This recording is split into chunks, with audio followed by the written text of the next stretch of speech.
Somebody help! Oh, why did I have to cross the road? Jill?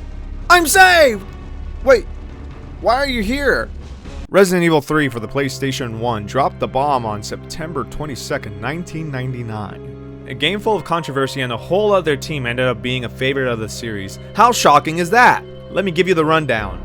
At the time of development, Capcom was preparing for the launch of the PlayStation 2. Shinji Mikami, the director of Resident Evil 1, had a ton of projects on his plate. He was busy directing the Dino Crisis series and was preparing to move on to Resident Evil 4 with his main development team led by Hideki Kamiya, who helped develop Resident Evil 2 and is now a director at Platinum Games. Resident Evil 3 was developed by a side team from Capcom and was only overlooked by Mikami. Resident Evil 3 was meant to be a side game that was supposed to feature Hunk as the main protagonist who was taking the G-Virus back to Umbrella. However, since Capcom wanted to release another game before the PlayStation 2 was released, and this Hunk prototype would have been at least a 2-year project, Capcom scrapped the idea and instead took this other side project which starred Jill and marketed it as the next main installment to hold attention while the actual main game, Resident Evil Code Veronica X, was being finished. The game takes place in none other than Raccoon City. Remember when I mentioned in the previous Resident Evil review that Chris and Jill came back to tell everyone about the virus? Well, after that point, Chris and Jill took it upon themselves to find Umbrella and destroy it. They ended up going separate ways. As to where Chris went, who knows? We don't see him for quite a while. In our case, Jill was stuck here in the epicenter of it all and witnessed firsthand how destructive this virus could be. Jill's mission? Escape. Although Resident Evil 3 Nemesis is in fact a side story, I felt that it was probably the most polished of the original 3. It's extremely smooth to play. Yes, the game has tank controls, but you felt like you're in control, almost as smooth as playing with analog sticks. Some may agree even more so. The game has less puzzles, but there were some that gave me a run for my money. Every other puzzle was really easy, and then they just turned it all around on me. Okay. The game was also much more shorter and linear this time around, but you don't really feel the effects of it because of all the fun that you're having. Something about it feels so nice to play. It might be the fact that I'm playing as Jill again. Simping? Maybe. New mechanics and features are also introduced, such as walking upstairs without having to press the interact button, the dodge, which lets you completely misdirect an attack with frame-perfect button presses, 180-degree turns, very useful when yeeting out of a room, and ammo combinations, freeze ammo, you won't be disappointed. Graphics yet again have been improved from the previous game. Every texture is pushing the PS1 to the max. Everything looked incredibly gorgeous. Escaping the nightmare isn't easy when the entire city is after your throat.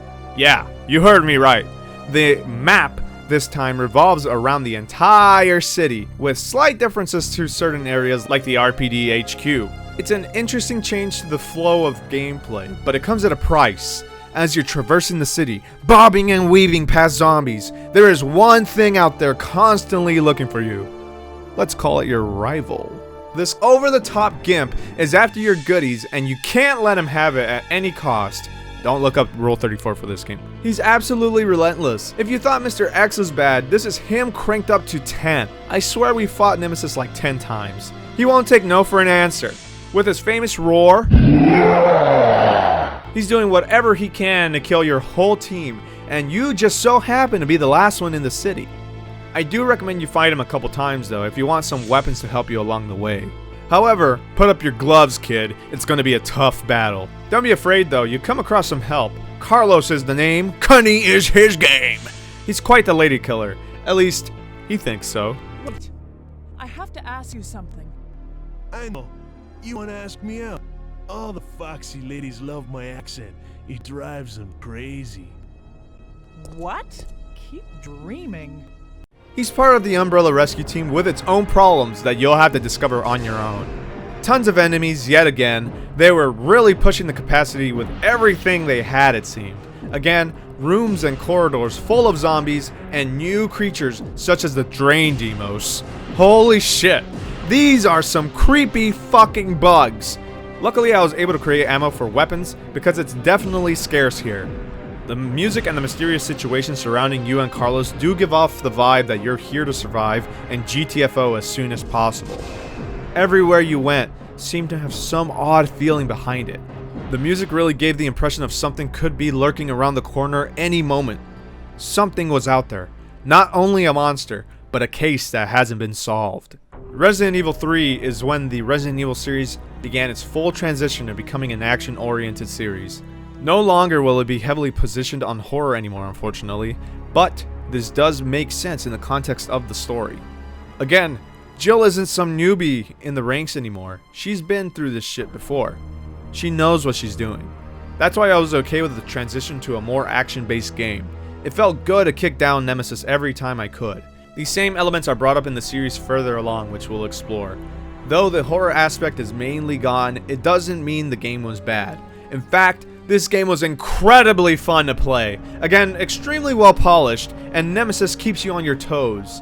All these new mechanics and characters set a bar pretty damn high up. I honestly didn't have any real issue with this game at all, minus the frustration of fighting Nemesis time and time again and the linear aspect of this game. However, if you like getting punished for dumb mistakes, then you'll be pleased to know that I give this game a whopping 8 out of 10 stars. Whew! Now that this mess is over, I think we can finally relax and... Huh? Freeze! What did I do? You're under arrest for carrying and firing a weapon in public, as well as indecent exposure. We're in the middle of a zombie outbreak. I'm not naked, sort of. Yeah, let's go, pal. Where are we going? A comfy little jail cell in a place called Rockford Island. Rockford Island?